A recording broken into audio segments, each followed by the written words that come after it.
Hello and welcome to the session. In this session, we'll focus on regularization methods, mainly Ridge, Lasso and ElasticNet. But before we discuss about regularization method, it's important to revisit the concepts of bias versus variance.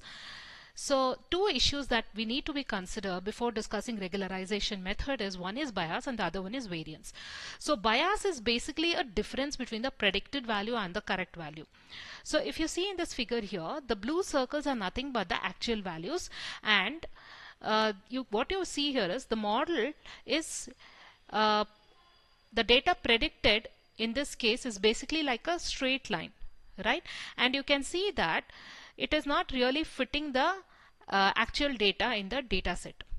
So basically this is an issue of underfitting here, because you can see that, right, underfitting here because there is a very high bias in this model.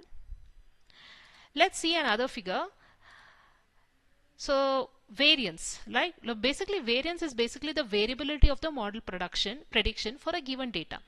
Variance will basically tell the spread of the data, right? So again you have blue circles here which are the actual data, and the prediction which is shown in the red dots. So you can see that there is a very complex fit, right, to this training data sets. So what you are seeing here is it's not really fitting the actual data correctly, and it is quite complex also.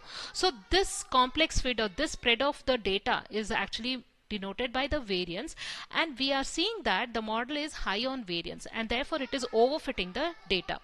What is really recommended is the model should have a lower bias in order to avoid underfitting, and the model should also have lower variance to reduce the overfitting.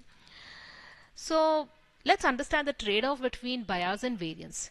See, if the algorithm is too simple, let's say it is an hypothesis with just a simple linear equation, then generally there will be a very high bias in such case and very low variance, and therefore it will be error prone and it will actually lead to underfitting issues.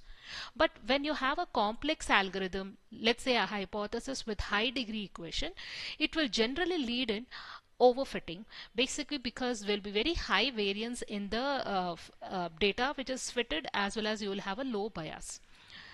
So this diagram basically shows the model complexity with respect to the error. See, as the model complexity is lesser, that means for lower complexity, we see that the bias, this is the yellow dots, so this is nothing but the bias, and the blue dots are nothing but the variance. So for the lower complexity, you have a higher bias and lesser variance. But as the complexity increases here, we can see that the variance increases but the bias decreases, and therefore resulting in overfitting issues. So what is really needed is we need to optimize our model, right? We need to have we try to optimize the value of this total error for the model by using a bias versus variance trade-off. The best fit will be given by the hypothesis on the trade-off point. So what is important is we need to calculate the error, right, to show the trade-off. So the total error is calculated as bias square plus variance plus the irreducible error.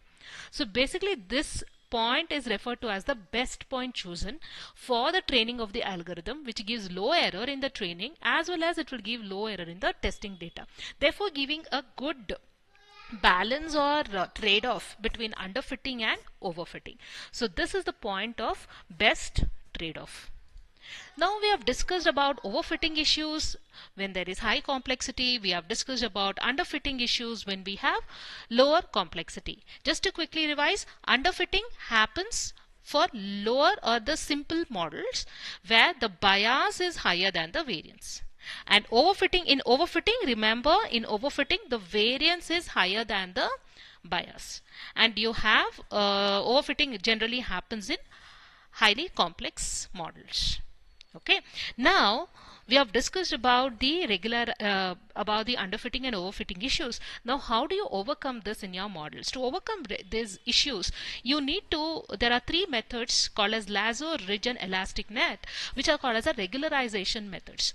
They help in improving the linear regression models, they help to avoid the overfitting, they solve the multi-collinearity problem and feature selection.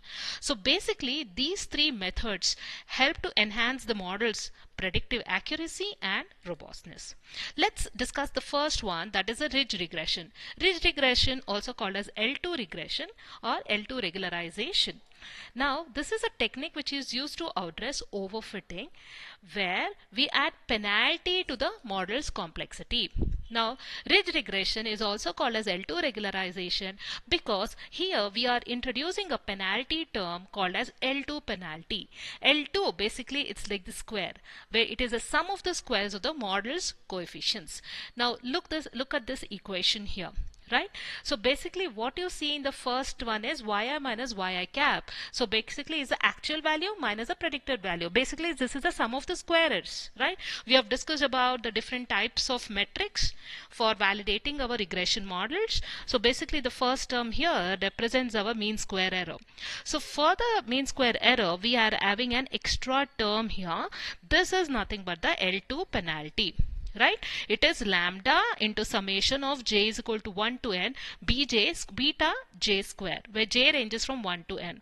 So basically this is the penalty term that we are introducing. So first term here is the prediction error.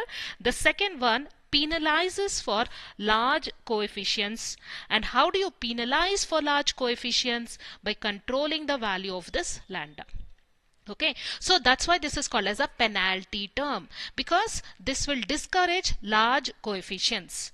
So whenever there is a large coefficients with your features, what happens? That feature will get extra preference as compared to other features. So to penalize for this, what we do is, because when there is a large coefficient, right, that feature will get extra prominence, which may be wrong, and thereby resulting in overfishing issues. So to reduce that, we add this penalty term lambda, where we try to reduce the value of this large coefficients. Thereby we reduce overfitting and retaining all the features in the model. So advantages of ridge regression is it shrinks large coefficients, right? That's what we are doing. We are shrinking the large coefficients by adding a penalty term which is controlled by the value of lambda. Thereby we are preventing overfitting while keeping all the features in the model. We are still keeping the features, we are just reducing its value.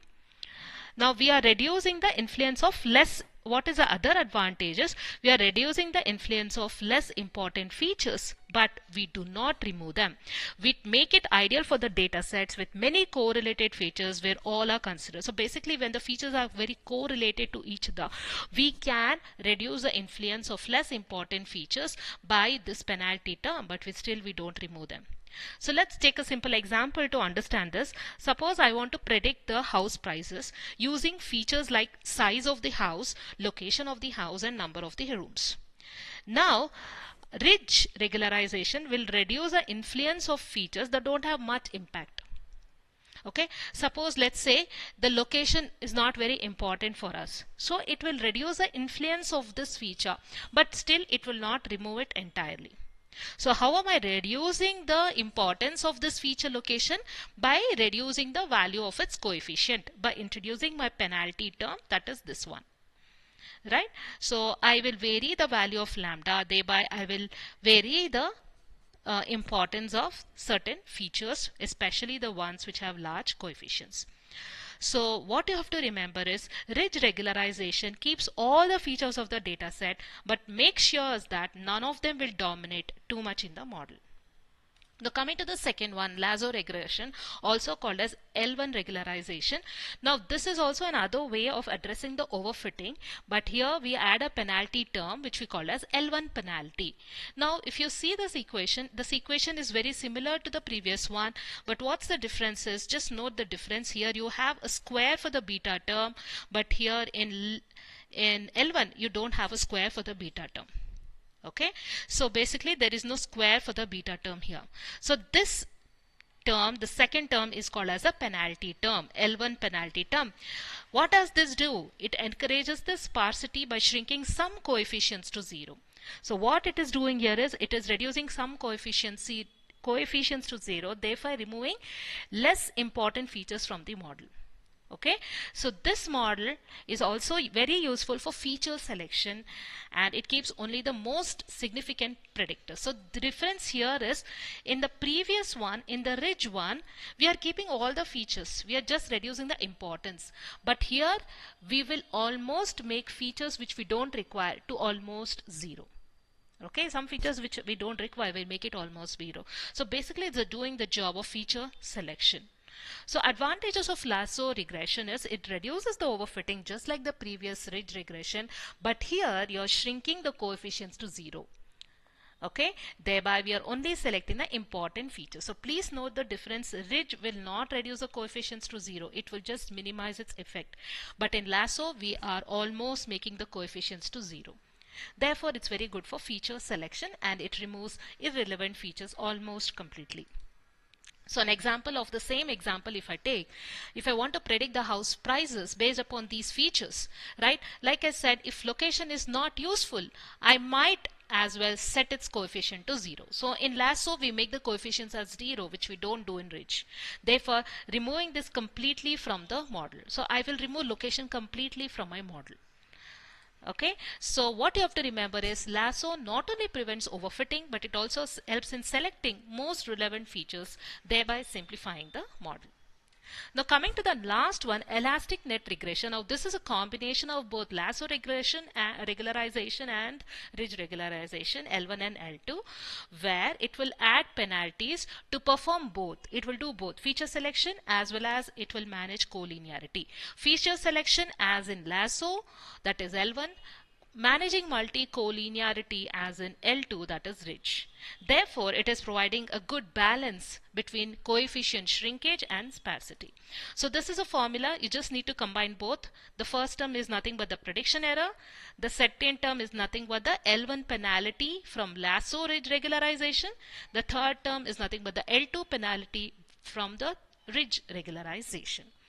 So basically this model will reduce overfitting by retaining all features, therefore making ideal data set with correlated features. So advantages of ElasticNet is it is very good in reducing the overfitting as it balances the ridge and lasso.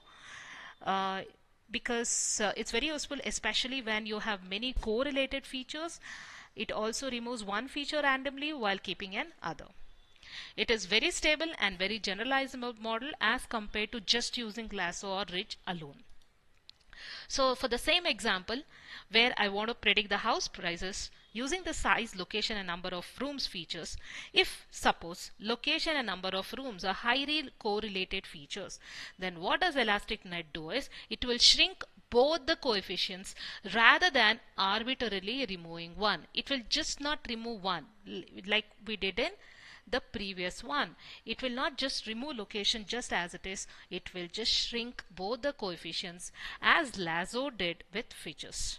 Okay, with one of the features. So when you have highly collinear features, highly correlated features, you can go for ElasticNet, where it will shrink the coefficients of such features, and it will not just bluntly remove them, but it will reduce its significance. So what you have to remember is ElasticNet combines the strength of both ridge and lasso, making it useful for feature selection as well as for handling multi-collinearity while still preventing the overfitting. So that's it for today's session. Any doubts, please let me know, and please subscribe to the channel, share the video with your friends. Thank you so much.